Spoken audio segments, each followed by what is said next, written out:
There's a lot of shit in here that I didn't know was in here. What is it?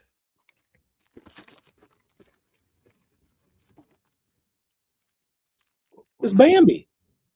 It's Bambi? Little Disney movie club pins. Aladdin. There's the lamp. Okay, cool. Oh, I should give this one to Ellie. Oh my god, I have something in this container as well. Welcome to round 4. Whoa! Oh, this one's pretty cool.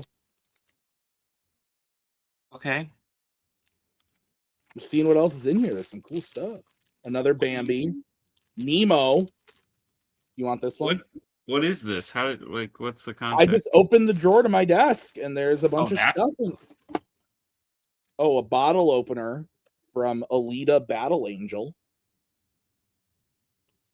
Yeah, that movie made me want to drink, so. Oh, I like that movie.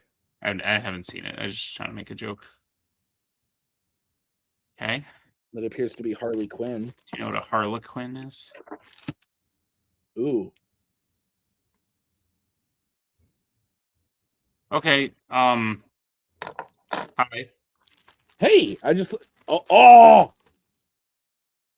Shadow of Mordor. It's a hammer. Okay. What you got, Nick? Numbers and calculators and You changed your background tonight. Good job. Thanks. It's a lot to remember.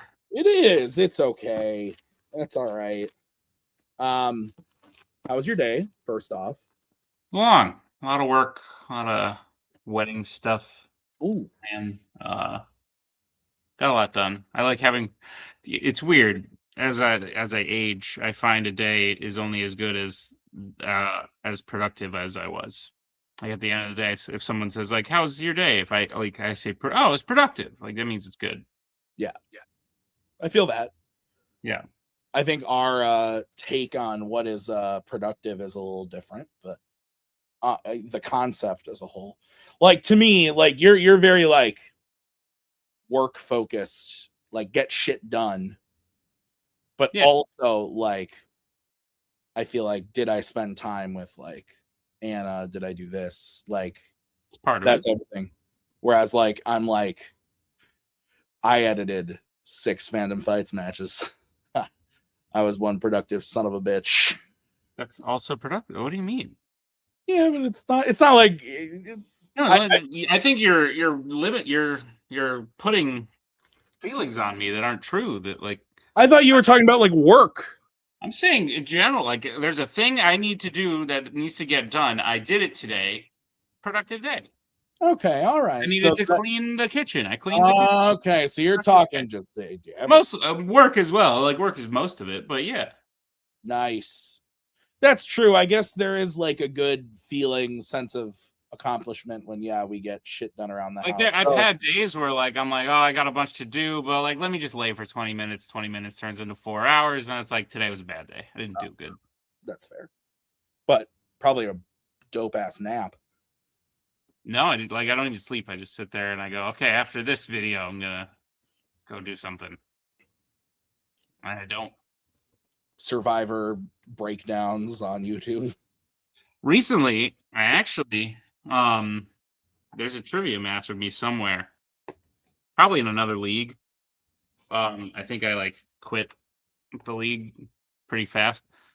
And I was like, it might have been Antal, where I like won the belt, and then I was like, okay, I'm gonna.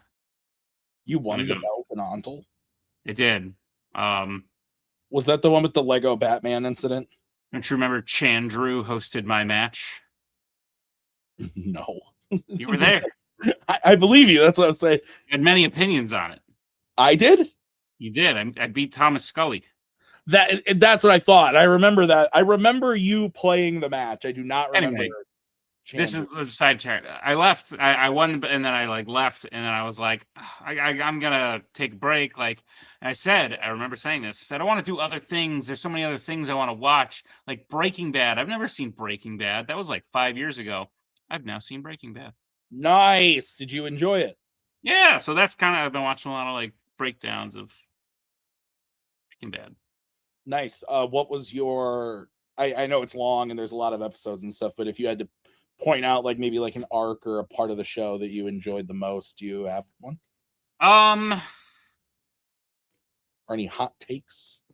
Probably not the hottest of takes. No, it's just very good. It was one of those ones where I was like, I worry it was hyped up a little too much. Probably, yeah. I will say I did not like the plane thing. Me and Anna were both. The plane thing. So season 2 starts off with like the aftermath of what appears to be an explosion, and it has the bear like in the pool. You remember, and like half its face is burned. No, but go on. Okay. You know how they used to have like some of the episodes have like cut scenes to like the end of the episode, like Yeah. So season 2 has a cut scene to the end of the season. Spoilers for Breaking Bad. And it's like their backyard with the pool, and there's like a bunch of smoke everywhere, and there's like a bear in the pool with like half its face burned off. Okay. And its eye like floating around, and like all this like it looked like an explosion occurred, and so you're kind of meant to believe, oh wow, like the cartel must get angry at some point and like attack Walt's house. And by the end, and it's good, like artistically it's good because it's kind of like these are the unexpected consequences of like what's Walt's doing. Like he doesn't even know like this is what occurred, what caused this to happen. The guy who was like Jesse's girlfriend's dad is like an air traffic controller. He goes to work, he does bad because he's stressed about his daughter who just died, and he like causes 2 planes to crash. And the planes crash above, like in the sky over Walt's house, and other stuff falls there. Gotcha. And that happened, and me and Anna were kind of like, that's disappointing. We've been waiting for it.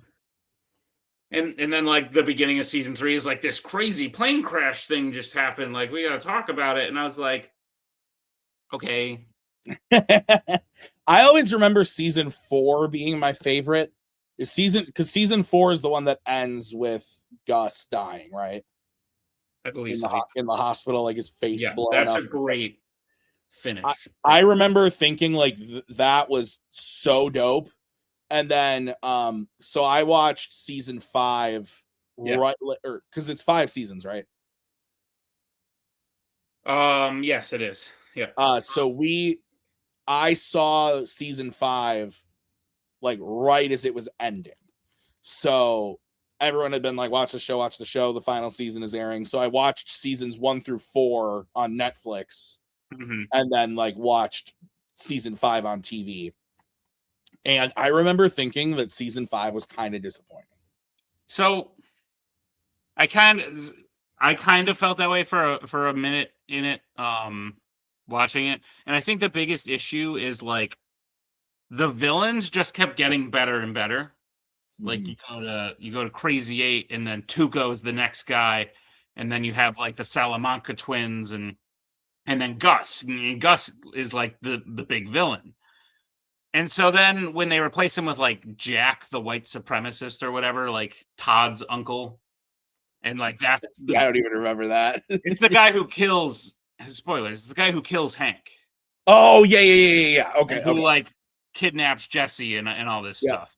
He just like didn't get the character treatment that the other villains got. But then I kind of sat back and I was like, is the point supposed to be that Walter's the bad, like the big bad guy now?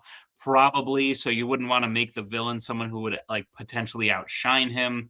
I get that, but also like we've been waiting 5 seasons for Hank to die, and this like kind of lame character just did it. So do you guys plan on watching Better Call Saul? Yeah, I think eventually. I love Better Call Saul. I liked it better than Breaking Bad. But cool. I think it's good. There's a movie too, actually. There's like El Camino or something. El Camino, yeah. I liked that too. I thought that was is okay. I was wondering if I should watch that or not, but it's definitely like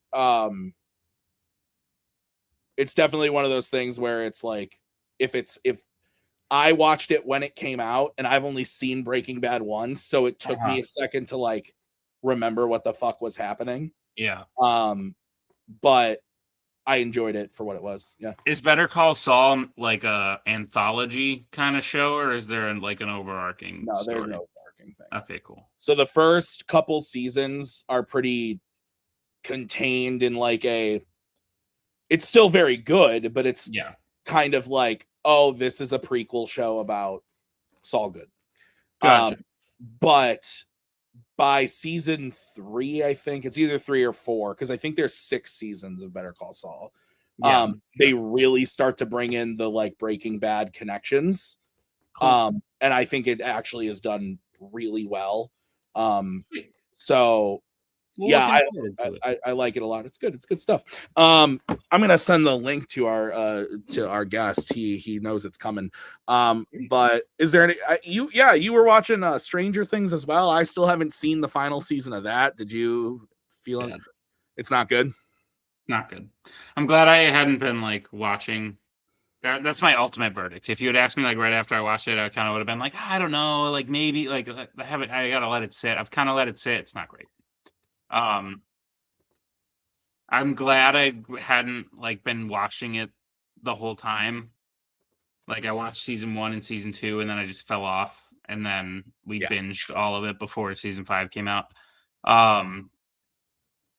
So I'm glad it wasn't like a Game of Thrones situation where I'm just like waiting in anticipation for the next season to come out. Yeah, that's fair. That's fair. But not good. I think. I know you. Sorry, now we're just getting on a TV tangent. TV talk. Hello. Yeah, great. But I know you watched season 1 of House of the Dragon. Did you ever watch season 2? Didn't, and I don't remember anything about season 1. So it's funny. The reason I ask is because Night of the Seven Kingdoms. I've heard that's very good. I think you would like it, especially because it's like it's only 6 episodes, and it's only like I think the longest episode is like 40 minutes. Oh, cool. So it's a pretty quick watch. I still have yet to see the finale. That'll be this week sometime. Maggie and I will watch the finale. But through the first 5 episodes, it does a really good job of being in, like, you can tell this is in the world of Game of Thrones. Yeah. But is very different at the same time. Like, it's got almost like comedy edge to it, and I know that sounds like what, but it's more lighthearted while still having like I don't know. To me, I'm not mad that they're still making stuff, but to me, Game of Thrones is like dead, and that's fair. Anything related to it has like a stain on it. So it's just, a lot of people feel that way, and I felt like season 1 of House of the Dragon, I loved it. Maggie and I both loved it. I remember thinking it was good. I just now can't remember. Well, the funny thing is we rewatched it prior to season 2. I did not like season 2. That's not true. The weird thing was it's only like 7 episodes. Mm-hmm. And I remember we watched like the first 3, and we were like, this is great. Like, it's continuing what we liked about season 1. And then all of a sudden there's like 3 episodes where like nothing happens, and it's boring, and it's like, ugh. And then all of a sudden it was like next week on the finale of House of the Dragon. And we were like, what? Like, isn't this normally like 10 episodes or something like that? And then it's just over. And you can tell they're milking this one book to make it as long as possible. And I did some research. Apparently, I didn't know this going into it, but the guy who was the showrunner for season 1, or girl, I honestly don't know, they left after season 1. And so you could see the dip in quality after that, which was really unfortunate. So yeah, I don't blame you though for the Game of Thrones, like, yeah, it's just like, I don't know, and maybe it's not totally fair, but it's kind of like, I don't know what to compare it to, and maybe it's not fair that I am judging everything based off of that, but I mean, I feel like there's a lot of things you actually like, maybe not in the TV world, but like I kind of compare it again. We're different. Like, you hate that final season, right? Like, yeah. I've only seen it the once. I don't remember hating it, but I remember thinking this is a huge step down. And I've always compared it to like the new Star Wars trilogy, where like I love The Force Awakens and I love seasons 1 through 4 of Game of Thrones. I think it's immaculate. And then I think 5 is kind of a low point for me, but I like 5, 6, and 7 a fair deal. And that's how I felt about The Last Jedi. I didn't like it as much. And then the last season, The Rise of Skywalker, I think is the worst, but I don't hate it. Right, but to me, so now we're talking about the trilogy and the arc of the story over the trilogy, similar to how a TV show is like an overarching. That's why TV is almost different to me. Is you can have a standalone movie and then one that doesn't quite affect it, but like sure, these trilogies to be overarching stories. And so now I watched The Force Awakens, and even though I liked it when it came out, I'm just kind of like, I know where this goes, and I don't like where this goes. So why am I watching this? That's fair. And I loved seasons 1 through 7, even the seasons people hated. Like I loved them, and then they shat all over it. Yeah, that's fair. Anyway, someone has opinions. Yeah, let's bring him in because he watches television. It's Matt Thomas. Matt, welcome to the show. Thank you for having me. I guess I don't have to listen to. I'll listen to the first 15 minutes. I might still listen back to the episode. What you just heard is pretty much a. We talked about Breaking Bad. We talked about Game of Thrones, and great show that fell off. If you talk about Stranger Things, you have the worst show ever. So we did talk about that as well. It's not really the worst show ever, but it was the most aggressively mid show ever. Yeah. I feel that. I have an 18-year-old niece who has like made it her identity for the last like 5 years. Like she loves Stranger Things, and when the new season was coming out, I'd be like, "So I'm hearing it's not that good," and she was like, "Well, then," and then. She just turned 18 like last week. We went out to dinner for her birthday, and I said, "So, are you still on the Stranger Things like kick or whatever?" And she was like, "I don't know that I'll ever watch the second half of that season again, but the first half is really good." The first half is really good. Second half is, I agree. And the cliffhanger for the first half, I was like, "That's great. That's a spectacular cliffhanger." But yeah. Then the show returns to what it's always been, which is aggressively mid. I've maintained anytime I've talked about that show, the best season is 3 because it's the only one where you can watch it from beginning to end with no context of what the rest of the show is and be totally fine with the outcome. That's fair. I like that. Nick's not going to enjoy this next part, but on the subject of television, I know you've watched this, Matt. I saw you post about it. The other show that we're watching right now that I am just absolutely in love with is Shrinking. So we have to be careful because as a critic, I have seen the entirety of this season already. You son of a bitch. So that is why you've seen me post about it. I have a review that is recorded and put in the bank that I'm spoiler heavy, so it is sitting there for the day the last episode comes out. That's fair. How many episodes is this season? It's either 10 or 11. So we watched season 1 about a year ago, right when season 2 was. So Nick, do you know what the show is? I'm not familiar with the show. No. Nick, I think you'd love this show. Actually, give me a pitch. Pitch it to me. So it's on Apple TV. Go ahead. The 2 leads are Jason Segel and Harrison Ford. So Marshall Erickson and I like those people. And it is about they play therapists and everyone's dealing with their own shit. So Jason Segel's character plays a therapist whose wife died from a drunk driver in the last couple of years, and he's not taking it well and self-medicating in very abusive ways. You'd think it's a drama, but it's a comedy. Yes, it's a drama. It's a drama. It's a comedy. Okay. It's a comedy with very lighthearted drama moments. Like you will cry, but you'll feel it from like a oh my God. Nick, have you watched Ted Lasso? No, but that I'm familiar with. So it's from the same creator, who is also the creator of Scrubs, which is just back for okay, cool. But so Jason Segel's therapist decides to start taking on this unconventional version of therapy, where instead of just listening to your problems, he tries to help you fix them. And they call it Jimmying because his name is Jimmy. Now, So instead of just sitting there and talking to like one of the main characters is like Sean.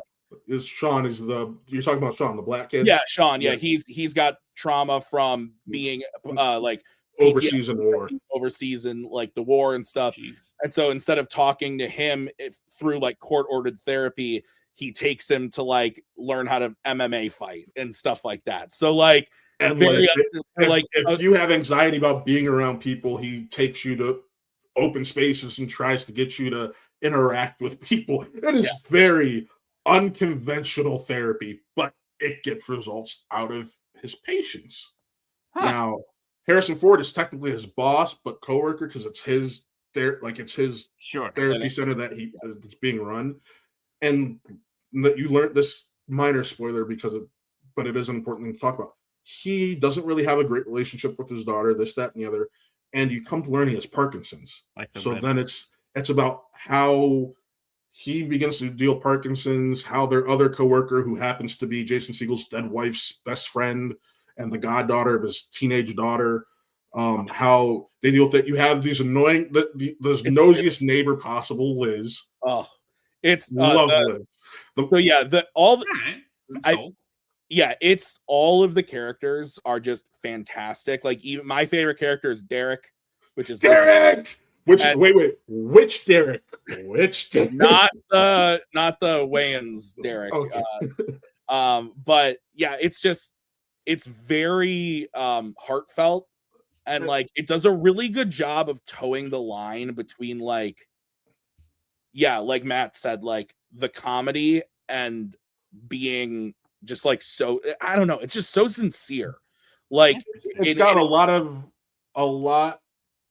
relatable subjects. I think that's the easiest way to put it. And that's how they cover it and toe the line. Which is funny because all of the characters that you mainly, other than Sean really, but even now, like in season 3, Sean's doing pretty good. But like most of the characters are like pretty rich because they're therapists. And like, I don't. 3 of their main characters are therapists. Yeah. The other main, the friend, the other therapist with Harrison Ford and Jason Segel is Jessica Williams, Lally from Secrets of Dumbledore. So she is so good in that show. It is stupid. She is. She is fantastic. It's very much worth it. My dad had been telling me to watch this show for a while, and I was just like, yeah, I'll get to it. Like we'll get there. And we binged Ted Lasso and then like went on to some other stuff. And then we finally watched season 1. And then we saw season 3 was coming out. So we watched all of season 2 like a couple months ago and have been watching 3 as it's been going on. It's just so good. So we had a very similar journey. My dad, also being a critic, told me about the show while it was first starting. Because the show started around the time Ted Lasso was ending, if I remember correctly. Yeah. So he's like, if you love Ted Lasso, you're gonna love this. I'm like, I don't know, I'll get to it eventually. And you get in those periods of time where like there's nothing on, this, that, and the other. I'm like, all right, fuck it, I'll give it a chance. And sure, I'll keep it in mind. Like I joke, but literally, I told for years How I Met Your Mother was my favorite show of all time. Love it. Ted Lasso overtook it. Like that's how much I love Ted Lasso. I have a signed Jamie Tart jersey in my bedroom, and I wasn't even supposed to get it signed. A con 2 hours south, a year and a half ago at this point, my brother and I bonded over Ted Lasso, and my brother was working the con. I was there with a friend for the day, and money was tight for him and money was tight for me, and I'm like, you know what? If he really wanted to come over here, I will get, for the DVD collection, they gave you like a Believe sign. Oh, I'm nice. like, you know what? I will get the Believe sign signed for my brother because that's what he wanted to get signed. And I was just wearing the Jamie Tart jersey. I'm like, he signed it, and he's like, thanks, my brother's gonna love this, that, and the other. And he's like, wait, that's not for you. I'm like, no, I wanted to, but money was tight. And he's like, well, here, turn around, and just sign the back of my jersey. I was like, oh, Phil Dunster, you're an amazing human being. I think you would like both of those shows a lot. And the key thing too, Nick, is if you watch them with Anna. Yeah, I think Anna will love them too. Maggie loves both of them. And yeah, like they're so wholesome. They're R-rated at times, wholesome R-rated. Yeah, very much. very much. So. Right. Yeah. I'm dipping my toe into television after being scorned. So Scorned? You? Ooh, what? Game of Thrones. Oh, So here, you want to know what's beautiful about shows like these? Well, except for Ted Lasso, or actually, even still Ted Lasso. There's no overarching narrative really. It's just it's an emotional journey rather than it is point A to B. You're just gonna enjoy the ride. Yeah, each season definitely has like a thing, but like each show is the theme of both shows essentially is just mental health. That's really all it is on both. That's actually true. Yeah, that's a good point. Yeah, and like. Isn't Ted Lasso like a soccer coach, or am I thinking of something? He's a soccer coach. Right, he's a football coach. Mm-hmm. The first season's kind of like Major League because the club owner is trying to ruin the club because it was her ex-husband's favorite thing. And then she's like, I'm going to hire this football coach who knows nothing about soccer and he'll tank us. And it's like, you come to learn he's just this amazing human being who's going to do whatever he can for his players and even the owner. And it kind of flips her. It's like Major League, but a happy ending. And Rebecca is an absolute bitch. Yeah, I love her. So, we were talking about, I forget in what context, and I would want to be careful in case we haven't asked the question yet, but someone on our team wrote a question where Hannah Waddingham was the answer, and Nick was like, who the fuck is that? And I was like, that's a bag for Ted Lasso. Just like, I don't know who that is. And I'm like, well, that's fair. Yes, you know who Hannah Waddingham is. Shame. Is she? Shame. Oh, that's right. She's the like stone-faced lady who from Game of Thrones. Shame. I forgot that was her. Oh my god, she was the witch in Hocus Pocus too. In the beginning, Hocus Pocus also, or the second Hocus Pocus? The second Hocus Pocus. That I did not see. Bad. Are there multiple witches in it? I said witch in the beginning. Oh, witch in the beginning. Okay, gotcha. So I saw it when it came out. I don't remember. It's not great. It has its moments. It has like 2 moments. Matt. Yes. How are you? How's your life? How you doing, man? Life is solid. You're surviving, which is all you can feel like you can do at this point in time sometimes. So surviving. Just taking it day by day. I have a review dropping tomorrow for Hoppers. And then I have a review dropping Wednesday for The Bride. Nice. So busy week there. Con Crunch is coming because next week I am covering Fan Expo here in Cleveland. Nice. My channel will be interviewing Sonny Strait. Unfortunately, I have to miss that interview, so one of my partners will be doing that interview. I will instead be at a screening of Project Hail Mary at the Science Center. So I'm excited for that. That's cool. But yeah, no, I'm just podcasting, studying a little bit here and there. I may have just watched all 8 documentaries that came with the Harry Potter Blu-rays because I was that bored and wanting a fix that wasn't the actual movies. That's how I feel about when I watch the randomly I'll watch the appendices for Lord of the Rings. And see, I understand that.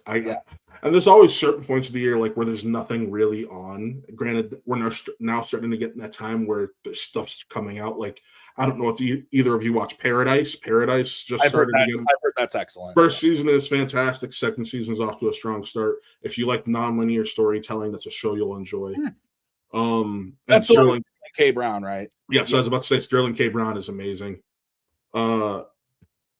You have, the only actual cable television series I watch at this point in time is Abbott Elementary.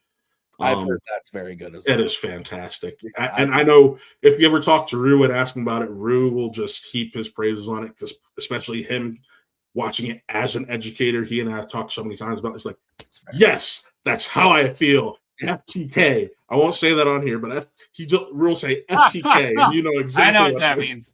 I used to work in education. Oh, so you really know what that means. I know what that means. But yeah, so it's just been doing that. I've been enjoying the Harry Potter full cast edition audiobooks that have been coming out monthly since November, December, January, February. Yeah. So the last 4 months, there's been a book to come out, which has been really interesting. The reason I got curious about those is the young girl who is cast as Hermione Granger in the HBO series is her in the first 3 books, and then book 4 they do a cast change. The audiobook? Yes, it's on Audible. It's like literally, it is a different performer for each role, and they treat it like a movie. There's sound effects, there's music, there's a narrator that literally only does the narration. Matthew McFadden is Voldemort. I don't know if either of you watch Succession. But, I know who he is. Yeah, I know who he is. So there's sounds like there's no need for a TV show. Nick, we're not going to get into that just yet. Not yet. We're not going to. You could just listen to the audiobook. We're not going to get into that yet, Nick. We'll save that for later. Okay. So book 5 isn't out yet, but Keira Knightley is doing Dolores Umbridge. I saw that. James McAvoy is Mad Eye Moody. Oh, that's good. He was awesome. He was awesome. Did he do Barty Crouch Jr. too, or just Mad No, he Eye? didn't. There was a different voice actor for Barty Crouch Jr. Hugh Laurie is Dumbledore. Oh, cool. So is he? So okay, so let me just make sure I got this right. So you said the girl who is playing Hermione in the show did her voice for the first 3 books, and then they switched it. Is that the only TV cast member that? As of now, yes, there have been rumors that some people who were cast in roles for the book for the audiobooks could potentially make a return for. That makes sense. Not the same roles, but roles in the series, because for roles in the series, they are trying to keep the characters age appropriate, which is something the movies never did. Listen, Lupin is supposed to be like 31 years old. Like, let's not get it. We're not getting into that right now. Would it have changed his character? No, probably not. Listen, here, you guys listen. You guys are talking Game of Thrones. I will say this: that was the hardest one for me to listen to because of who is portraying Lupin in the book, and it's because it's the guy who played Ramsay Bolton. Oh, so my mind is like his name. It's really Welsh. That's all I know. Yeah, I used to know his name. I can't think of it now.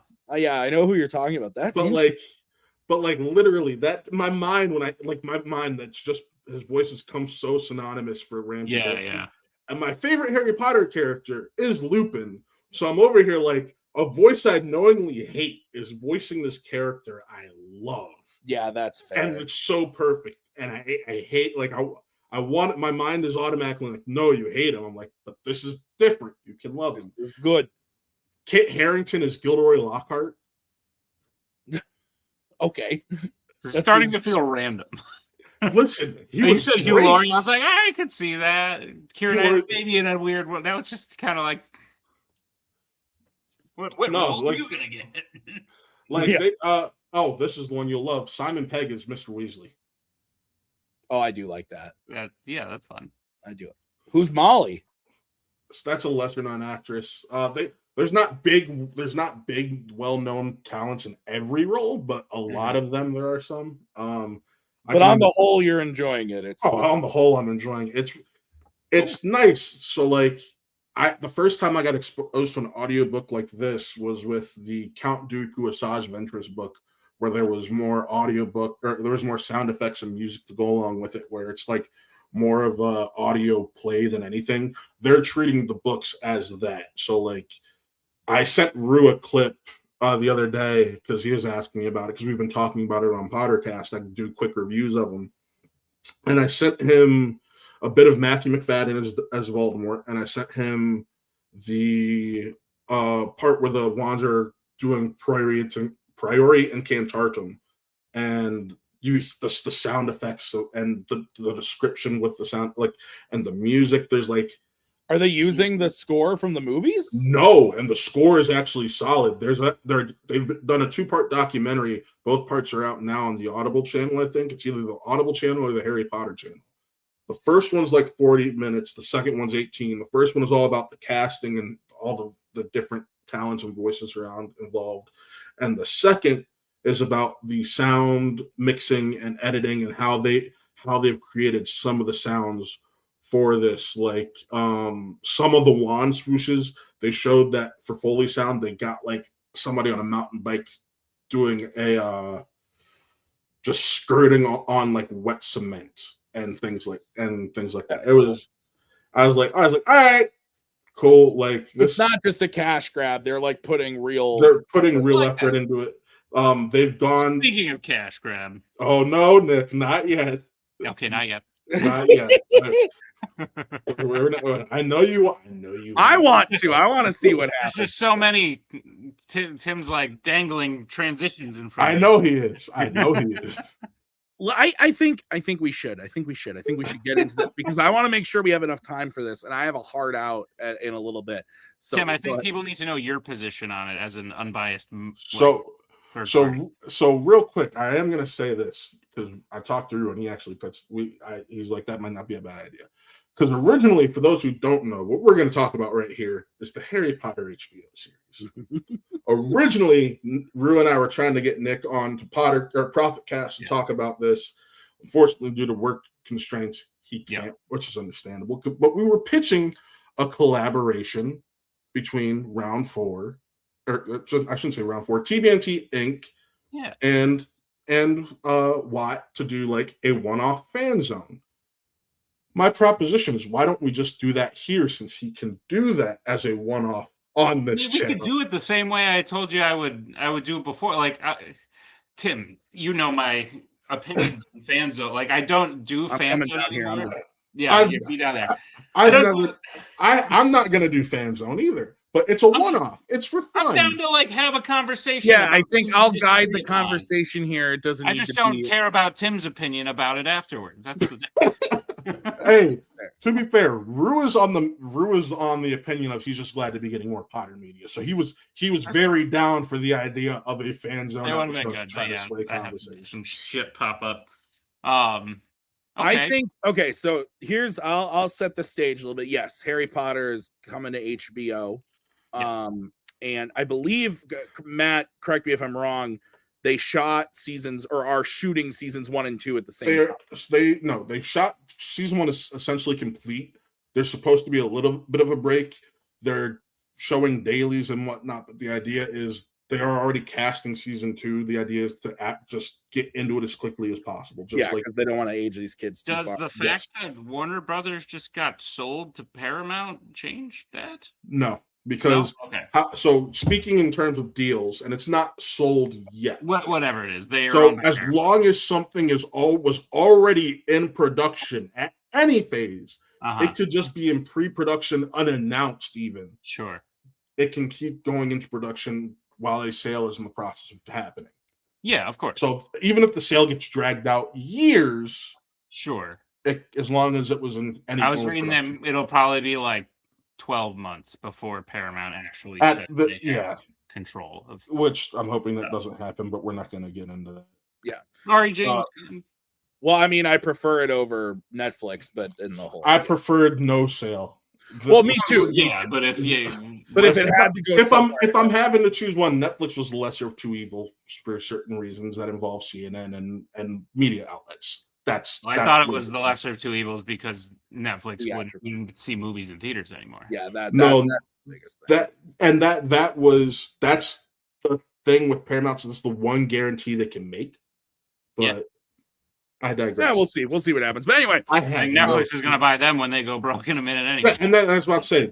Netflix could be playing. They spent like $100 and something billion. They're supposed to be like $79 billion in debt after this. Absolutely. So it's not looking great.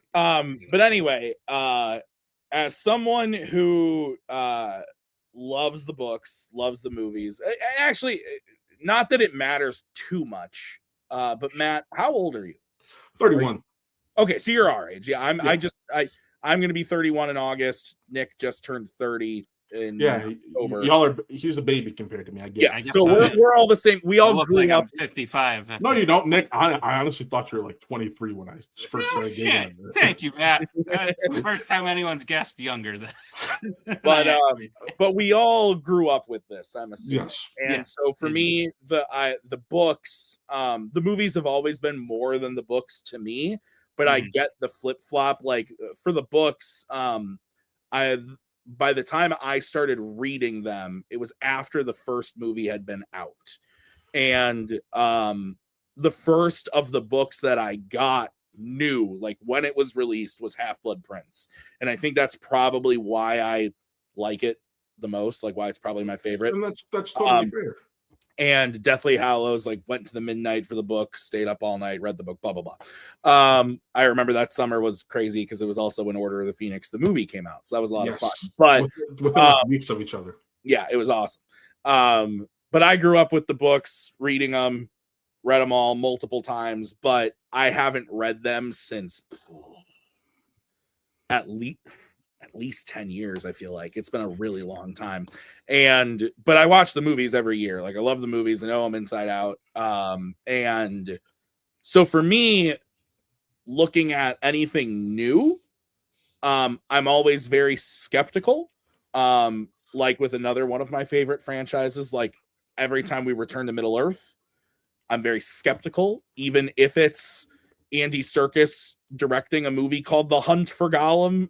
Tread lightly. I'm a Rings of Power fan here. That just doesn't sound good to me. I'm just not excited about that until I see it. Like War of the Rohirrim is a good example. Like I didn't love it, but I did not. But it was solid. But it was solid, and it takes place in that world. I'm like, at least it's something different. Like I'm okay with that.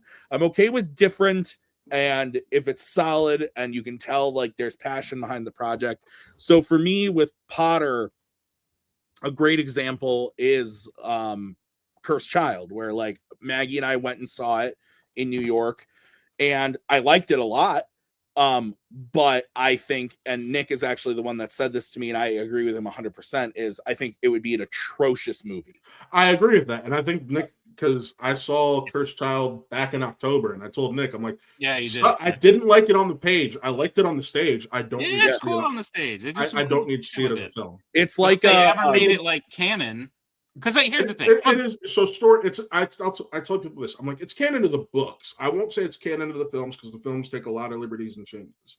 But to the books, I'll absolutely say it's canon. Sure. I'm a big canon world building kind of guy. And obviously I favor movies over any other media. So when you mess with my canon or my world building, the world, when you mess with the world, The world that you're in love to with, get agitated. Yeah. So I think it was a matter like, so how do I put this? Deathly Hallows 2 came out in 2011, so it's been a little over 10 years. 2012. Maybe, I don't remember. It's been about 15 years. It's been like 15 years. Yeah. And so I knew eventually they would say, hey, let's remake Potter. And I think the idea of doing a show where you could spend more time doing everything that you couldn't do in a movie is interesting. That being said, I've been a little bit burnt on television in my favorite franchises that didn't start out that way. Marvel is a great example. But as with anything, I will be skeptical until I'm proven wrong or proven right. And so with the existence of the show, do I want it? Especially only, let's say it comes out. When is it slated to release? 27? Early next year. 27? Sometime between January and April. That's the window they gave us. So 15 years after, I don't need the movies to me. And again, I'm biased because I love them, but they are still fresh and look good and sound good and are still at a quality that I think doesn't need to be improved upon. That being said, when the show comes out, I'll watch it. I'm going to watch it, because I like Harry Potter and I'm curious in the same way that I like Lord of the Rings and I watched Rings of Power. But I'm not necessarily like, oh my God, this is a great idea. I have to have this now. So that's kind of where I sit. I'm in the middle. I'm like, I can see the pros, but there's a lot of cons. Tim's a big fence sitter. So I honestly, yeah. So Tim, I was very much like you when they first announced it. I was like, why are they doing this? There's no point to it. It was when JK was at her height of spewing some rhetoric that some people either agree with or disagree with. Here's the thing, and I think my opinion changed while I was engaged. I haven't been engaged in about 2 years, but my ex, she had only ever seen the movies and she loved Harry Potter. I was someone who, unlike you, I read the books before I read 1, 2, and 3 before 1 came out. So my love was from the books, and then the movies were just icing on the cake. Yeah. But seeing that through her eyes is because she never read the books. Leading into our getting engaged, I actually proposed in front of Universal Studios Orlando's Hogwarts Castle. Nice. But she just started reading Sorcerer's Stone on my recommendation, because I'm like, hey, we're going on vacation. Why don't you read a Sorcerer's Stone since we are going to Universal? So she did, and she got sucked in, and she put aside all of her other book plans because she had gotten that sucked into the books and was like, wow, there's so much more to this world that I knew nothing about. And I'm more invested in these now than I am the movies. And it's one of those things. So I understand being skeptical. Because, like I said, at first I was. While she started reading those, just because I'm a critic. I have to watch a lot of TV. I have screenings and screeners I have to go to and screeners that I'm sent to watch. I don't get to choose a lot of what I watch or listen to in my free time. And for my day job, I work at Costco, and I might sneak on my earbud every so often just to listen to something to help the day go by a little bit faster. So at that time, I started re-listening to the books for the first time, since I hadn't read the books since Deathly Hallows Part 2 came out as a film. So it had been 10 plus years at that point. And at that point, I just didn't read a lot. So I was just watching the movies whenever I wanted my Harry Potter fix. It's kind of stopped. I've re-listened to the entire Jim Dale audiobooks leading into the full cast editions coming out. I have been listening to the full cast editions. I've listened to 3 out of the 4 full cast edition audiobooks that are out at least 2 times so far. Wow. And there's just so much more. And like I said, I pulled up my phone. I took notes about the things that were missing that I thought were important. Like what? Just curious. Okay, so give me like 3 or 4 highlights. I will highlight some of the earlier books just to show how big of a change it can be. So 1 and 2, and Nick and I have had this conversation in DMs. 1 and 2, the films cover the books almost to a T. There's a few things missing like Peeves, but for the most part, and the challenges to get to the Sorcerer's Stone at the end of it's missing like the potion one or whatever. It's missing the potion and the trolls. Mm-hmm. So there's a few things there that's like, all right, Sorcerer's Stone. The movie, I have no issue watching the first movie. Chamber of Secrets, one of my least favorite Potter books and movies, but I have no issue watching the first or the second book, or Chamber of Secrets as a film, because again, it's so spot on. It's the longest of the movies too, which is bizarre. I thought Goblet of Fire was by just a minute or 2. Maybe, but even still, that book is strange enough. Yes. But when you get to Prisoner of Azkaban, that's where a lot of liberties start to get taken. Like, 1, the movie never explains who the Marauders are, which becomes a huge, massive part to what the later books and even the movie, like, they just, oh yeah, we were friends with the dad. You never explain that you are the Marauders. That's a 30-second conversation, 30 seconds to 1.5 minutes. That Prisoner of Azkaban is a really short movie by Potter standards. It could have put that in there. there's the fact that Crookshanks was actually the one helping Sirius into the castle, and how Crookshanks could sense that Peter was an animagus. There is that's cut. You look at Goblet of Fire, where they in the film they essentially fold Ludo Bagman's role into Mad Eye Moody, but without he screws Fred and George over, where that plays an important part because that leads to Harry giving them the gold that helps start Weasley's Wizard Wheezes, and why he's allowed to just take whatever the fuck he wants from there. On top of Dobby's involvement throughout the series as a whole, and not just in 2 and 7 part 1. Yeah. Where Dobby's a massive, like all the house elf stuff and Goblet of Fire isn't there. Yeah. But the important thing of Goblet of Fire is Winky the house elf, which is not there at all.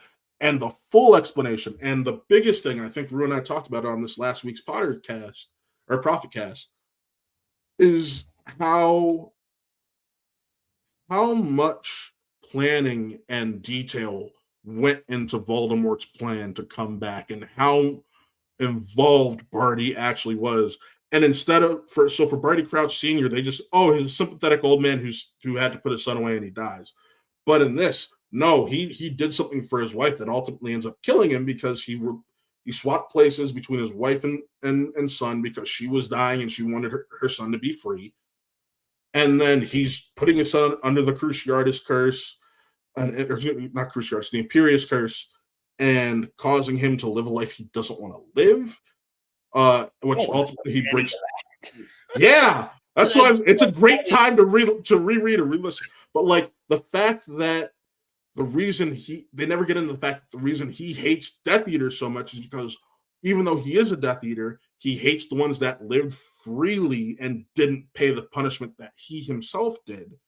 So like there's stuff like the motives, and the biggest thing that I always felt was missing between 4 and 5 is at the end of 4, Crouch and Dumbledore get into this huge heated argument, and you see the fact about how far Rita Skeeter's words reach, to the fact that even the Minister of Magic is taking her words as gospel. It's like, Harry being a Paracel gets out to the wizarding media in the wizarding world as a whole, and the Minister of Magic holds it against him.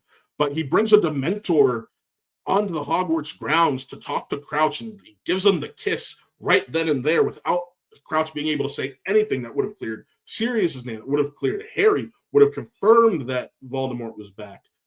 But we don't get that. It's all missing from the films, and it's all really important stuff. So like that's what I'll focus on. I'll focus on the first 4 books there.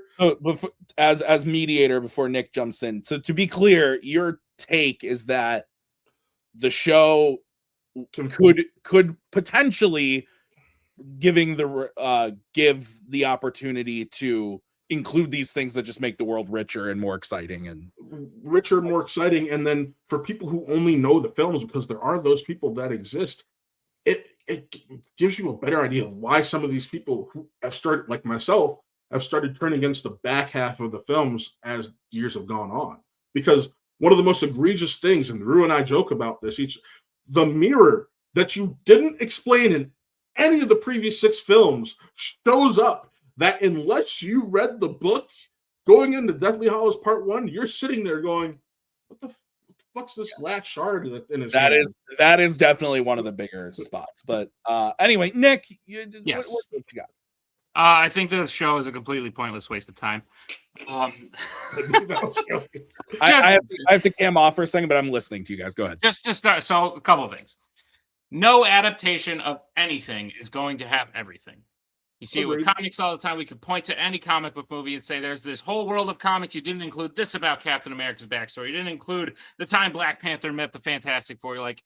It's just you're always going to be missing something. And the show is going to be missing shit too. And quite frankly, all of the shit that sounds interesting that it was missing can be its own series. We can get the Marauders backstory. Give us a Marauders show. That's something that's way more interesting that I don't have to sit through 2 seasons. With that.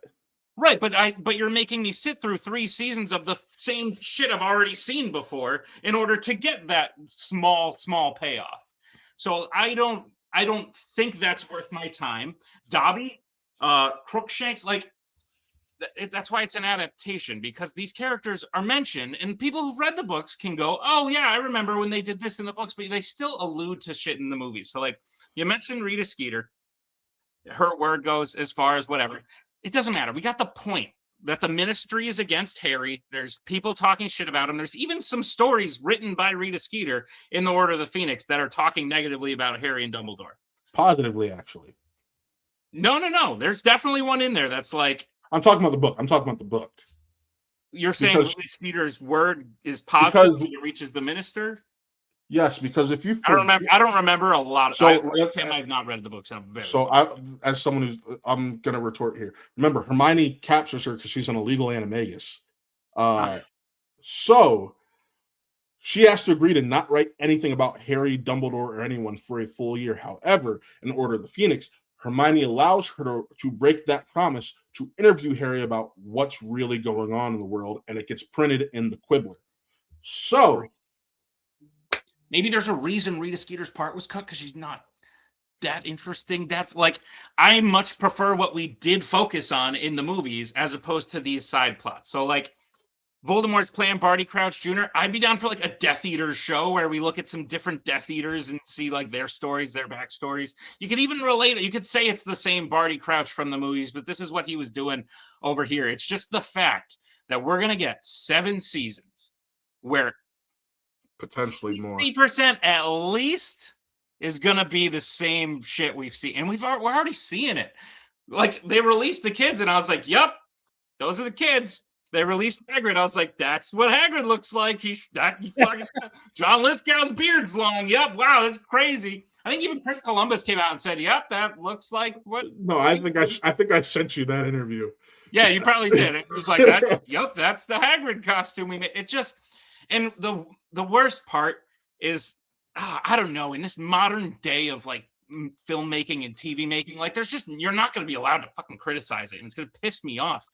I disagree on that point. They've already came out and said, don't you dare compare these kids to the original 3. No. Making us do that. So that's not what they said, actually. What did he say? Daniel Radcliffe said, he said, protect these. He's like, protect them like you protected us. Because back then, we didn't have social media and everything until towards the end of their run. Now these kids are getting that from the beginning. So his words were more. So he was talking to the producers of the movie. He was just saying in general. He's like, give the kids the space to grow, just like you gave us the space to grow. That was more so what he was saying. I mean, okay. I read a quote. Maybe it was wrong. Like I don't even remember where I read it. Yeah, the quote that got picked up was "protect these kids." I thought I read something somewhere here. He was like, "Don't compare them to us. That's not fair." And it's like, but that is fair. No, he said, "Don't ask them about us constantly."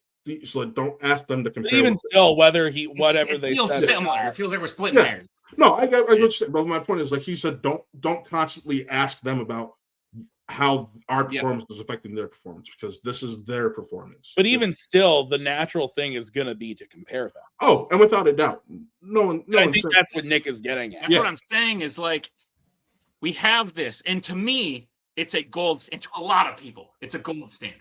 Because we just spent the first 30 minutes, whether it's accurate to the books or not, we just spent the first 30 minutes of the show talking about TV shows that were great and dropped the ball. The Harry Potter movies don't do that. They finish out very well. If you're watching them without the book knowledge, I think even with the book knowledge, I had it. I had the book knowledge, and I've never thought they finished well. I thought they finished okay. You are in a very small group of people. Yeah, but at the same time, that was an opinion that went with me as I got older. When I was younger and 17, I was like 16, 17. I'm like, yeah, it's great.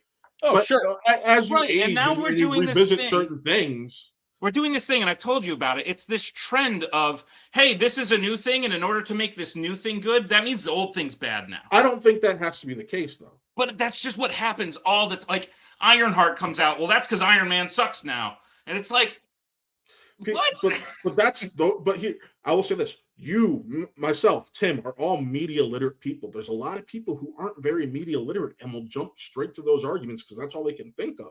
Who And that's cares something. about them? Like I'm But, just but that's my point. The people who are making like, oh, they're doing. You said your example. They're doing Ironheart now because Iron Man sucks. No, it's not because Iron Man sucks. That in but the people show. She talks about how Tony Stark sucks.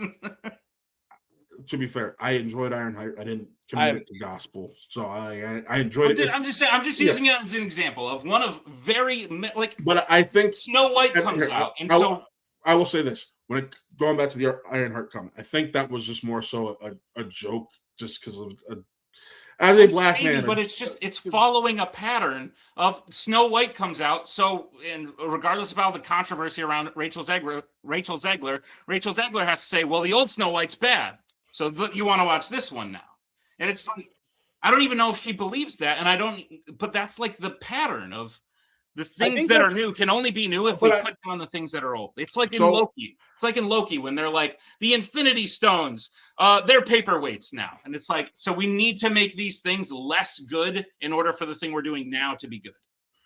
So in terms of that, I think what Rachel Zegler said is more so an indictment on how media literacy has changed over the years. Because at the core, what she said isn't wrong. Snow White is a story where like consent is completely. I don't think so, man. I'm just saying she said a creep. I'm just saying, like, that's a lack of appreciation. Is she wrong? Like she said it's a beautiful. She never said it's a beautiful love story. Quite frankly, I think it's a beautiful love story. Yes, but about a guy who saves a girl who's lost in the woods. Like, yes, but her issues were more so to do with the consent of it and how in the society we live in today. We're getting into a weird Snow White thing. I'm just trying to use this as an example. I know. I'm just counterpointing some of your people today are making such bad shit based on old shit that they need to say the old shit is bad in order for us to even have a chance. And I'm saying, why don't we just make new shit? And I agree. We need to make new shit. Well, I think too the question that I have that has come to mind listening to you guys is, who is the show for? Because I think what's that? This is based off of what they said when they announced the show. It's for the book readers. It's for the book readers and these younger generations, like my 3 godchildren who are going to Comic-Con with me next weekend, all dressed as I'm showing kids the movies way before I show them the show. And that's kind of and this is where I think it gets interesting is like, now that I have a kid, I asked the same question of like at the time before I had a child in 2019, who is Jon Favreau's The Lion King for? Is it for Disney to make $1 bajillion, or is it truly for, oh, well, this next generation to get to? My daughter prefers to watch the animated one, and that has nothing to do with me. And so that's kind of where I get at with like, that's always not going to be the case. I think the majority of people will recognize quality.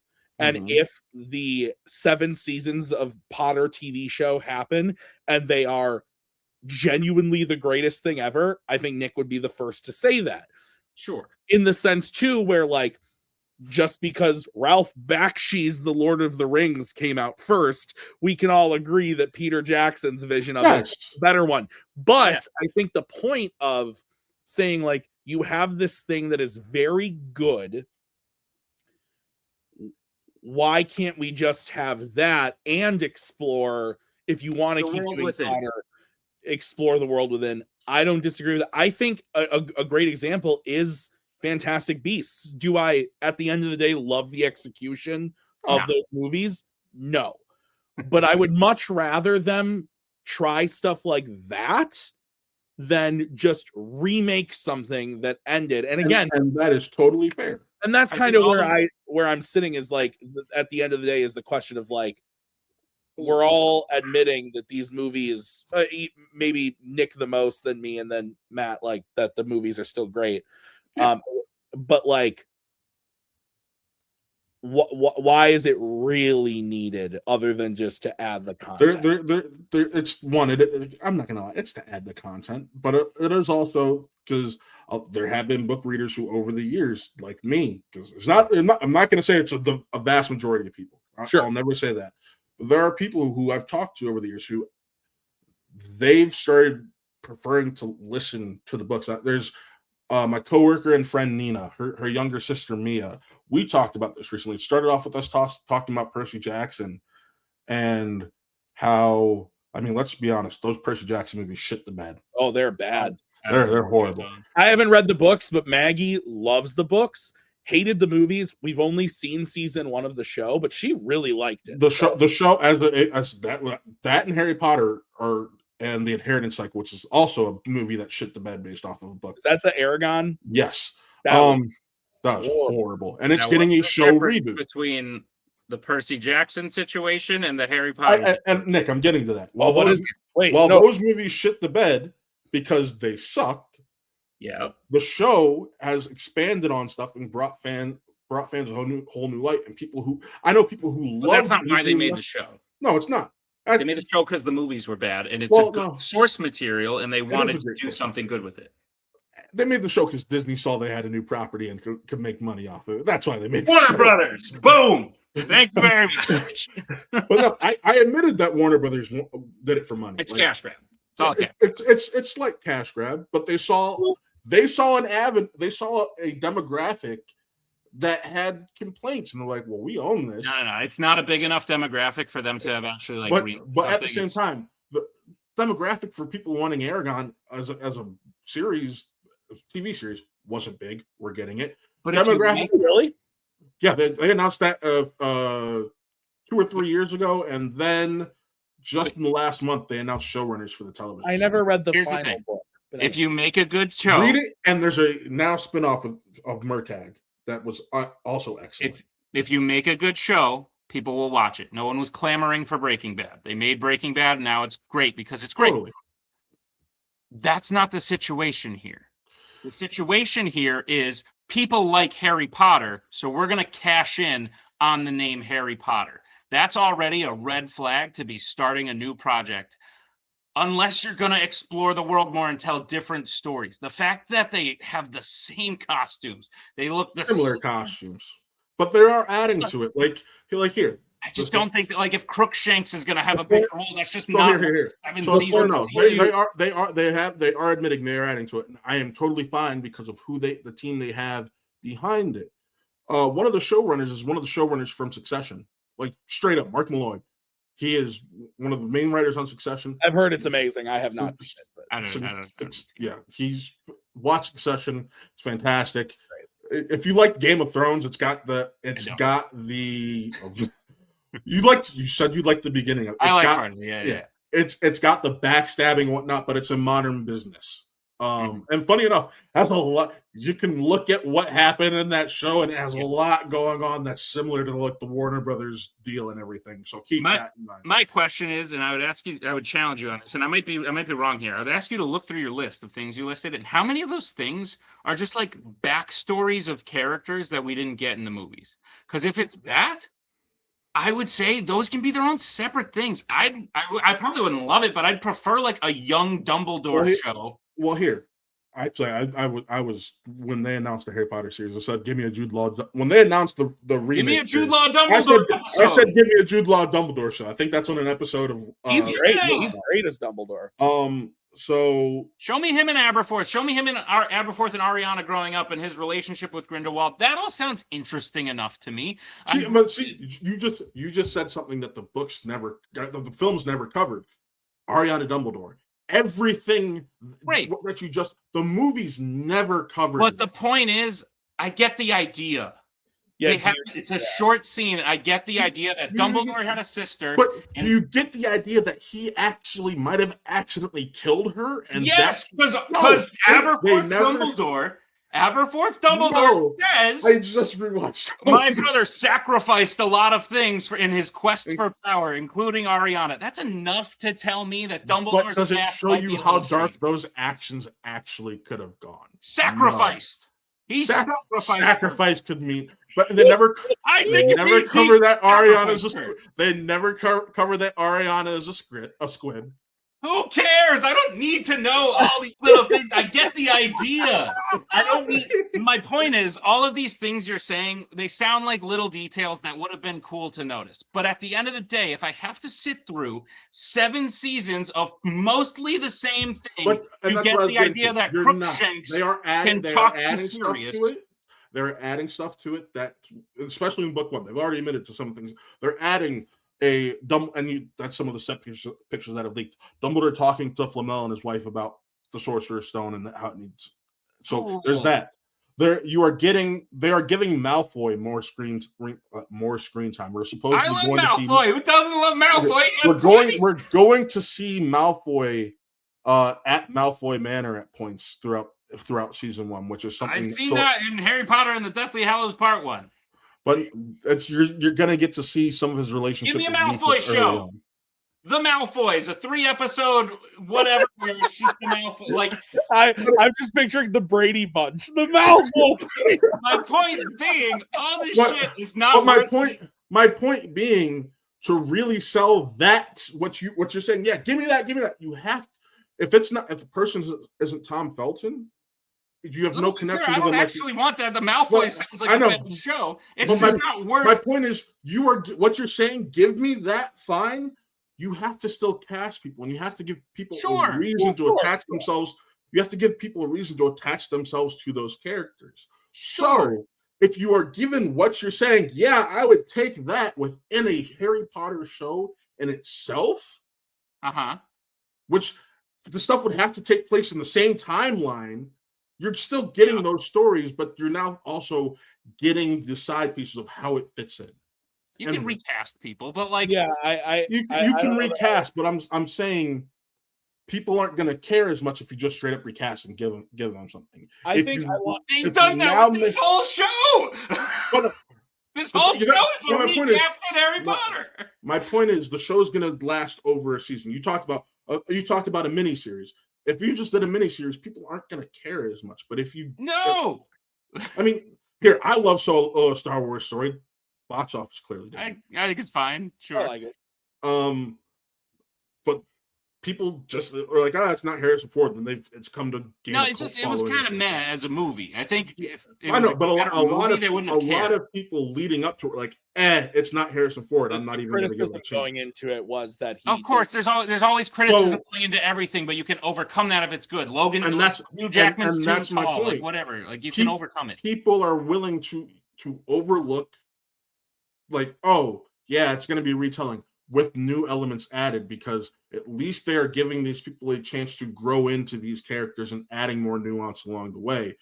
The nuance that you just said, I'd love that nuance in its own miniseries. Well, they're trying to get you but they're trying to get you to latch on to these new actors by putting them in you're going to get these other little stories that you didn't get that you think you would find interesting within this series as a whole. They're trying to get you to latch on to new actors because there's old actors that people are still latched onto because so I was going to make that point, was that, like, yes, we've established there's a subset of people who, like, the later set of movies, like, maybe whatever, don't totally work for them. There are people who obviously want it, like Matt, who want to see more. But on the whole, I didn't want to see more initially. Let me make that clear. What's that? I didn't want to see more initially, and let me make that clear. That's fair. But I think when we were talking about the whole cash grab of it all, what I was thinking about was the Wizarding World at Universal is insanely popular.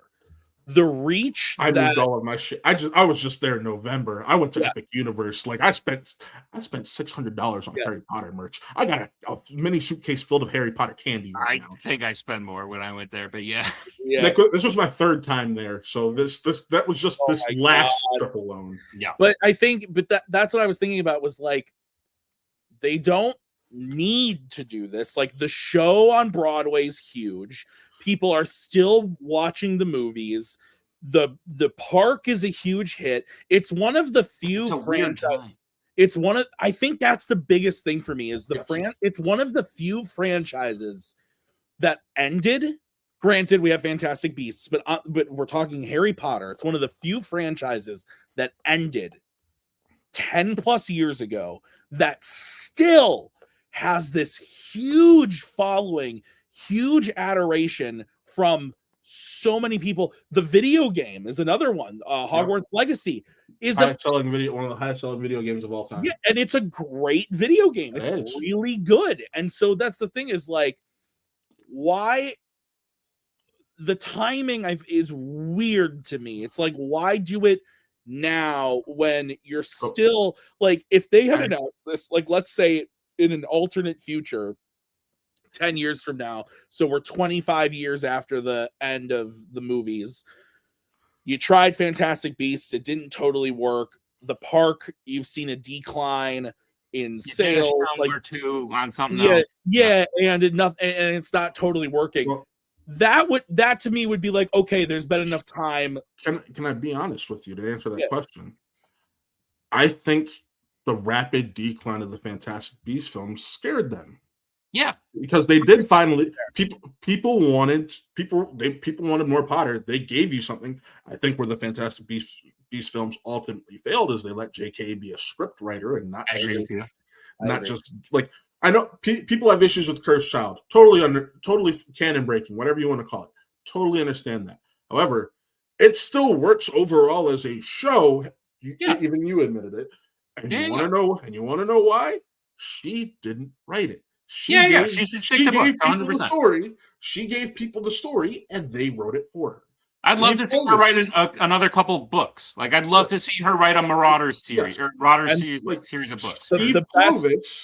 Steve Kloves, the best of those Fantastic Beasts movies was the third one, which is the one that he helped write. And he helped write the second one too, but that was also cleaning stuff up. So it's like, and the worst Potter film, in my opinion, Order of the Phoenix is the fifth one, which he did not. I don't think it's the worst, but I have it more so in the mid tier of my. Most people don't have it as their favorite.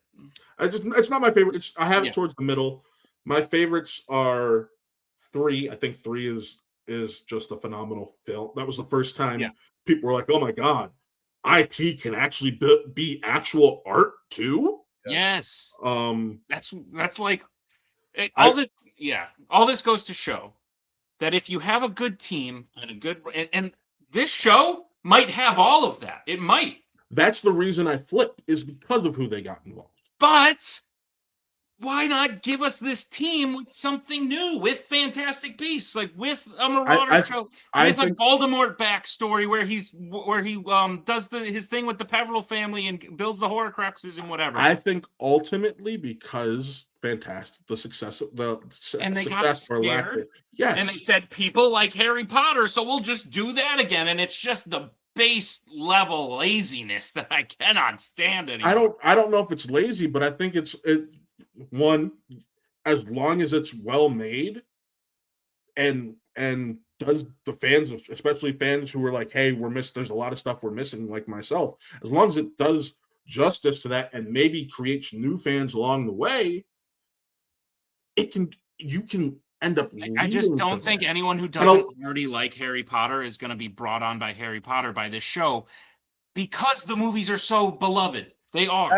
That's another good point. The Percy Jackson thing, because you can make Percy Jackson fans by making a good piece of Percy Jackson content, because the movies didn't do a lot to bring on new fans. This isn't a great example because I'm in the minority of people that like this movie, but the movie made $1 billion, so some people liked it. But the live action Beauty and the Beast movie, I liked it. I really like it. Like Maggie and I really like it.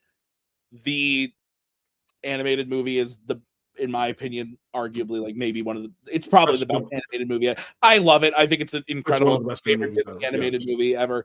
And so despite saying I think that movie was great, I think that the casting was on point. I thought the music was good. I thought Dan Stevens was a great beast. The new songs were incredible. Yes. I thought I still love the original more, and I'm going to always go back to that. And I think that even at the end of the day, when I watch season 1 of Harry Potter, it could be amazing, but I will always watch a 2.5-hour movie. So Tim, what you just described is how I feel with the Harry Potter books. Because like I still watch the movies. Yeah. I was like, yeah, it's great. This, that, they nailed numerous parts of it. Yeah. But I've gotten to a point in my life where if I want a elongated Harry Potter fix, Right. I throw on one of my audiobooks for it. And keep in mind, Sure. I have for four of the 7 books, I have 2 separate audiobooks. Yeah. And I will go back and forth. Like That's a great And I point. get what I was gonna say. I get what you're saying, Matt. Like I do, because the books aren't my base for Harry Potter. But to me, it's like the adaptation of something. If we're gonna do a different version of an adaptation, Hi, eat Anna. some ice cream. If we're gonna do like a different adaptation of something, it's got to be worth it. And this show, to me, will not surpass the movies. You can throw all this extra stuff in there.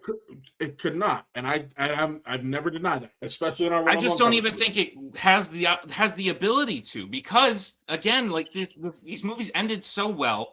You can throw all these little extra details in there, and it'll make the book readers happy, and that's great. But it won't make the movie crowd, which is the large basis of the fandom right now. I think if anything, it's just going to divide.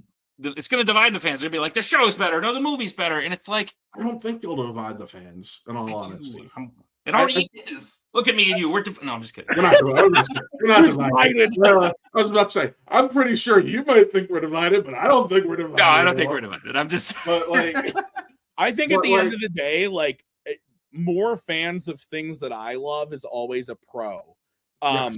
And I think there can be disagreements within that for like nerdy talk. I just was talking with Payson about Resident Evil because the new Resident Evil game came out this weekend. My business partner's streaming it on our Twitch currently. So yeah, I'm very excited about it.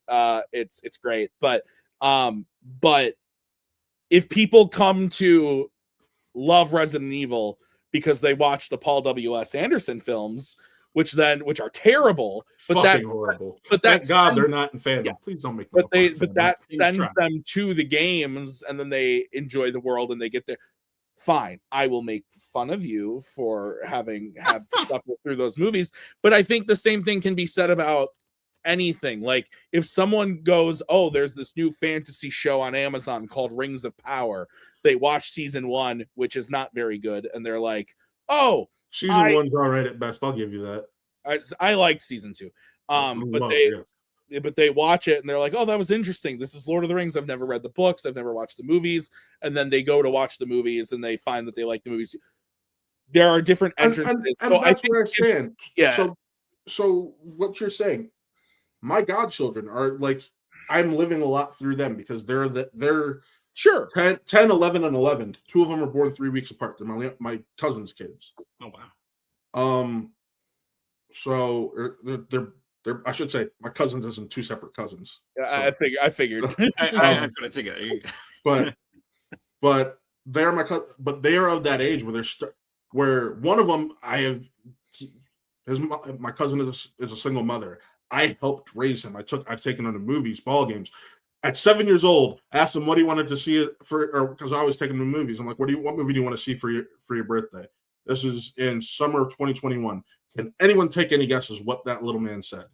Hang on, summer 2021. Please tell me it wasn't Fast 9. No. In the Heights. He's an old soul. He likes to go to Broadway shows with us. Great movie. But like they are. He loves the new trilogy. That was his entry point to Star Wars. Yeah. So people with the prequels, like you have those exactly. kids saw the prequels as they went. Like our generation grew up with the prequels. As I got older, you can say that. My first movies in theaters were the 1997 re-releases. That's fair. I'm saying, well, trust me, we watched. Now, how come they haven't remade the original trilogy? Because they're still going, and those films are in the Library of Congress for a reason, sir. My point. I think what films aren't. I don't care about the Library of Congress. I'm just saying they're still. Let me, because we're running out of time here. Give me 3 minutes. I'll try and wrap up my position. I'll say some nice things about our guest as well, because I've just been yelling at him the whole time. No, you haven't. We've been going back and forth at each other. I've enjoyed this. This is what I love. This has been great. I genuinely hope this show is everything you want it to be, and I hope you love it. I don't think I ever will. I think you don't have to love it. Even if you enjoy it, I'll be happy. I'm not even saying it's gonna be bad. It might be really good. It might be awesome. the fact is, you're going to be comparing it to something that is already awesome. And I'm more looking at the opportunity cost. What have we given up? We've given up the opportunity to expand the world, to look at But other what if cool it leads places to of the that? world. Hey, What to if look it at other leads to cool places of the world. So even if it's as good, it's just going to be, man, this was fine. It was risky when they did it, when they brought in child actors and said, let's see if we can keep them for 10 years. It's risky now, especially with social media. I guarantee you, one of those kids turns 16 and does some shit, and I don't know. The point being, I just think our time is better spent on more original stories that help expand the world with good talent. That's what Fantastic Beasts was missing. It was missing the good talent, the good storytelling. But I'd still rather Fantastic Beasts finish out than just see the same thing again. I agree. It's like with How to Train Your Dragon and Lilo and Stitch. Don't give two shits about those two movies because I've already seen them in animated form. I've already seen them in a very similar media. I will give you Lilo and Stitch. How to Train Your Dragon had my attention because the original director is on for that. My question is though, is it not the same? It is the exact same movie. But what are we doing? Go make a better movie. But to be fair, audience, and this is just the sign of the times. Audiences aren't going to see original shit. Like here, like I said, I saw Hoppers already. People keep complaining they want an original Pixar film, and then want an original. No. What? I heard that Hoppers is awesome. It is great. But my point is, like, people say they want original stuff and then they don't go out to support it. No. And that well, I'm not what I'm saying is, and that ultimately leads to what's happening right now. Like I'm not one of those people who argues for like, oh, Hollywood doesn't make any original movies. I know they do. I know a lot of people don't go see them. I know you have to rely on IP, and I actually like IP. I like Marvel. I like Harry Potter. I know you do. I like Lord of the Rings. I want to see new stories in those universes. I'm a big universe guy. Yes. I don't want to see the same stories retold in a slightly different fashion. That's what I'm getting. I'm saying some people just want those live action versions of that's what, and I think ultimately Disney having some success with various versions of their live action. Yeah, they have, because there's nothing else. Because there's. Yes. And people are like, I know I liked these movies, and now Toothless kind of looks real. I guess I'll go see it, but it's not doing anything. I think if J.K. came out and wrote new stories like you brought up, that'd be cool, and kept her mouth shut on like my personal thing is if you're in the creative celebrity's going to talk, she can talk. But like, my point is like if you're in the creative space, I'm saying this for all celebrities. If you're in the creative space or business or whatnot, keep your politics to yourself. Thank God. Yeah, I agree. That's someone who's speaking as a critic. I don't know if you guys know this. I've been doing this on and off since I was 10 years old. I was printed in the Akron Beacon Journal. My first review was Lemony Snicket's A Series of Unfortunate Events starring Jim Carrey. The movie, right? It's solid. But again, it was solid for what it was. I prefer the TV show because there is a show. That's right. Yeah, I never watched the show though. Show's good. Show's good. Really good, actually. Because 20 years later, I know this wasn't your point, but 20 years later, no one's talking about the Lemony Snicket's A Series of Unfortunate Events. No, they're not. They were good, but people are still entrenched in the Harry Potter movies. And like I said, you're never going to get a perfect adaptation. You're never. But I'm interested to see what I could get based off of what I've been told I'm being given. And if what I'm being given ultimately leads to us getting those other stories, then in my mind, it will have been worth it. Because, sure, is this going to be a perfect adaptation? By no means. I'm not saying it's a guaranteed perfect adaptation. But if this is successful, that means I could get a Marauder series. That means I could get that young. But it's a big price you're asking. You're asking for possibly 13 hours a season times 7 seasons. Like you're asking for people to do a lot of watching. The first season is confirmed to be, I think they said 7 or 8 episodes, and season 2 an hour each, something like that. Yeah, and season 2 is the same. That's a lot. They said it's realistically it's just watching 1, 2, and 3 back to back essentially. And people do that all the time. 3 movies and then I'm done versus 1 season of television. But my point being, you're not really going to start to see those elongated seasons like a 12-episode season until most likely book 4 and book 5. And they have said book 7 would be the only one they would potentially split into 2 seasons. So you say 7 seasons. They've already hinted at they might do more than 7 seasons. If they make it that far, quite frankly, I think they're going to cancel it after 2 or 3. If it's pulling in HBO numbers, HBO is going to keep giving it. I think it will at first, and then I think it's going to have one of the biggest drop-offs we've seen in a while. See, could be wrong. Hope I'm wrong. I like when shit's good. I like watching good shit to watch. If it weren't for HBO's track record, I would agree with you. But we've had a show people are looking forward to that hasn't been on the air for 3 years coming back in April, and it was on a 2-year hiatus before that Euphoria. Euphoria. Yeah. Oh, I've never seen it. But you've never seen it, but that is one of HBO's biggest earners. Yeah, sure. And there are numerous years, and it's not even a show that requires a ton of effects. It's just it got so popular and so big that their talent became more like Zendaya and Sydney Sweeney. Yes, okay. that is what hard launched Sydney Sweeney. Oh, okay, cool. Anyway, it's trash. It's trash. I love it, but it's trash. Tim, go ahead. Yes. Two points I wanted to make. One, all of this makes me think of the Last of Us show. The Last of Us and The Last of Us Part 2 are 2 of my favorite video games of all time. They made a show out of it, which I thought was a good move because the games are big. You can tell that story. I don't feel like you can properly tell that story in a movie and hit all the details, but yet they still made a show, didn't hit all of the details, and added stuff that I didn't think was really worth adding. That being said, so I kind of think about that as like I'm a little worried with all just like adding stuff and whatnot with that wasn't in the book, but we're adding the stuff that's in the book and blah blah blah. Anyway, I just wanted to get that out. Secondly, Nick, when will you see Avatar Fire and Ash? Yes, when will you see Avatar Fire and Ash? I don't think I've had a free 3.5 hours in a day for the last like 4 months. So is this the part where Matt and Tim get to wax poetic about Avatar? No, because I have to go, but I wanted to punch that out. But we can do that. We can do that soon.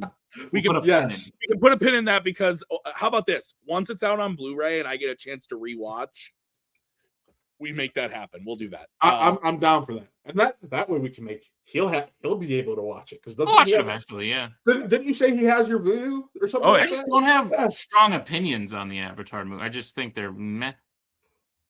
I don't have strong opinions. This is going to shock a lot of people. I don't have strong opinions on a lot of shit. I have really strong opinions. He does have strong opinions on Harry Potter. Keep that. I have really strong opinions on a little bit of shit, but most shit, I don't care. Matt, this has been great. This has been very fun, man. I'm glad we got to do this, and yes, we'll have to have you back for once it's out on either digital or Blu-ray or whatever. But we'll rewatch it and we'll do that. But this has been fantastic. We got to head out. Great episode. Thank you, Matt, again for coming on. Pleasure. Thank you. And we'll be back in a couple weeks with more, but be on the lookout because tomorrow starts another week of Fandom Fights. If you I got my ass kicked last week. I was not about that at all. I thought we were going to talk about that, but I did plan on getting there, but we didn't get there. I reaped the spoils of what I showed because I did that to myself. But you guys will play as a team soon. Yes, we will. So that'll be exciting. That'll be exciting. So thank you, Matt, once again. Thank you, Nick. We'll see you guys soon in a couple weeks. Watch some Fandom Fights tomorrow. Fanzone yesterday. Lots of good stuff. So thanks, guys. We'll see you next time. Bye.